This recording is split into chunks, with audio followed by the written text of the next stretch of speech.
Moi, je vais vous présenter quelques éléments qui caractérisent le projet de réforme de retraite qui est en cours et qui il me semble intéressant d'avoir en tête. Donc, pour commencer, je veux caractériser notre système actuel de retraite qui, en France, est réputé pour être assez généreux, en tout cas plus généreux que dans les pays voisins, puisqu'il permet de garantir aux retraités un niveau de vie moyen qui est à peu près équivalent à celui de la population active. Mais cette moyenne, en réalité, cache de grandes disparités au sein même de la population des retraités, de fortes inégalités, notamment entre les femmes et les hommes, ça c'est d'une part. Et deuxièmement, l'évolution actuelle, elle est très défavorable, puisque toutes les réformes passées, depuis 93, réforme Balladur, toutes les réformes passées ont contribué à durcir les conditions pour obtenir une pension à taux plein, c'est-à-dire on a allongé la durée de cotisation nécessaire pour le taux plein, ou bien reculé l'âge de départ à la retraite, ou encore fait des modifications d'indexation sur les pensions, les retraites. Donc tout ça aboutit à une baisse du niveau des pensions qui a déjà commencé. Donc, la situation actuelle, même en étant un peu contradictoire, elle nécessite vraiment une amélioration. Il faut améliorer notre système actuel, empêcher qu'il y ait des niveaux de pension. Un tiers des retraités ont une pension inférieure à 1 000 euros brut. Bon. Donc, c'est nécessaire. Maintenant, le système, le projet de réforme qui nous est proposé ou imposé, avec ce système par points, c'est pas du tout, je vais montrer quelques éléments, c'est pas du tout ce qu'il faut faire. Ça va, au contraire, aggraver la situation. Donc notre système actuel de retraite, il garantit un taux de remplacement, c'est-à-dire un niveau de pension qu'on touche sur le dernier salaire ou le salaire moyen de sa carrière, c'est le taux de remplacement. Notre système actuel, pour ce qui est des régimes, je ne vais pas rentrer dans le détail, des régimes par annuité, tous les régimes de base sont par annuité, on a un taux de remplacement garanti lorsqu'on arrive à l'âge de départ à la retraite, et si on a fait une carrière complète, on sait combien on doit toucher par rapport à son salaire moyen. Taux de remplacement garanti. Dans le système par points projeté, ça fonctionne pas du tout de cette façon. Il n'y a aucun taux de remplacement garanti.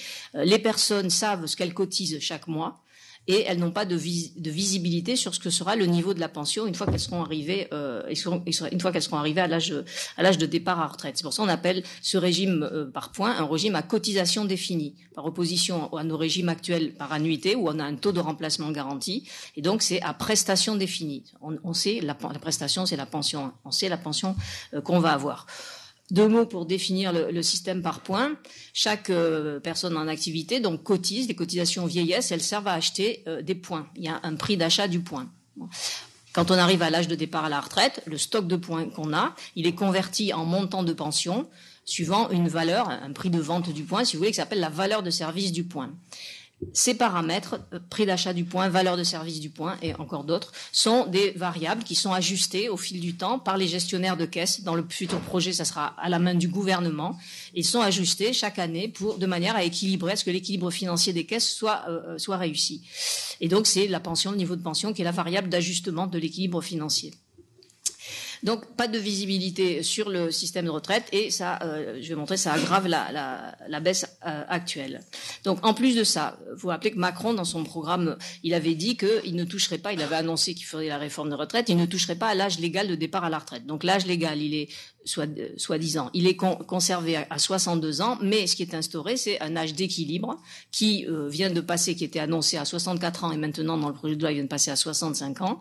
Cet âge d'équilibre, vous pouvez toujours, les gens peuvent partir à 62 ans, sauf que s'ils partent à 62 ans, ils vont avoir un abattement sur leur pension, 5% par année manquante. S'ils partent à 62 ans, il y a 3 ans qui vont manquer, ils vont avoir un abattement de 15% sur la pension. Ce qui fait qu'en réalité, il y a beaucoup de personnes qui ont des pensions relativement modestes qui vont se retrouver obligées d'attendre 65 ans. Si elles veulent pas, elles peuvent pas se permettre d'avoir un abattement de 15% sur leur pension.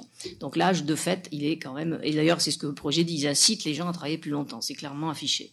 Dernière chose, et qui chapeaute le tout, c'est que il y a une décision de plafonner la part des dépenses de retraite dans la richesse produite, dans le PIB. Actuellement, on a une part des dépenses qui est de 13,8% du PIB.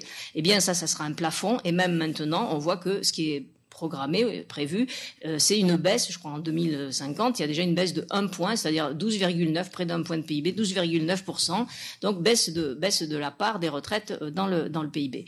Quand on sait que la proportion de retraités dans la population augmente, puisque la population vieillit, elle augmente. Donc, décider de plafonner la part de la richesse produite qui revient aux retraités, ça revient à décider d'un appauvrissement des retraités par rapport à la population active. Donc, pour un projet qui se fait au nom de l'équité entre les générations, c'est pas tout à fait ce qu'on attend. Voilà, donc il y a une rupture avec ce projet, une rupture parce que c'est un changement de système, un seul système à la place de tous et qui fonctionne par points et qui est chapeauté par un plafonnement des retraites. C'est un changement de système, c'est vrai, il y a une rupture, sauf que dans la logique, il y a une continuité avec les réformes passées, puisque on est tout le temps dans la recherche de la baisse des dépenses publiques pour ouvrir la voie aux retraites par capitalisation. On pourrait y revenir après, j'ai pas le temps de détailler, simplement de savoir que tout le monde, plus ou moins autour de nous, on dit, on sait, les plus jeunes générations disent on n'aura pas de retraite, et donc pour celles qui le peuvent, déjà, ils se tournent vers une épargne retraite complémentaire auprès des assurances privées, donc c'est à travers ça et à travers un deuxième dispositif, qui est les hauts revenus, déjà, au-dessus d'une certaine tranche, ils ne cotiseront plus dans le système commun de retraite. Voilà. Donc, ça, c'est la continuité des réformes de retraite. Il y a cette continuité et on sait où on va. Pour revenir sur la logique d'un régime par points. En fait, un régime par points, c'est toujours de la répartition, mais il vise à ce que la pension d'une personne, elle reflète au mieux la somme des cotisations actualisées, mais la somme des cotisations que cette personne aura versées tout au long de sa vie active. Voilà. Ça prend, le calcul de la pension, il prend en compte l'entièreté de la carrière. Vous avez dû, en entendre parler, au lieu du système actuel qui ne prend en compte que les 25 meilleures années pour le régime général, le secteur privé, ou les 6 derniers mois pour la fonction publique.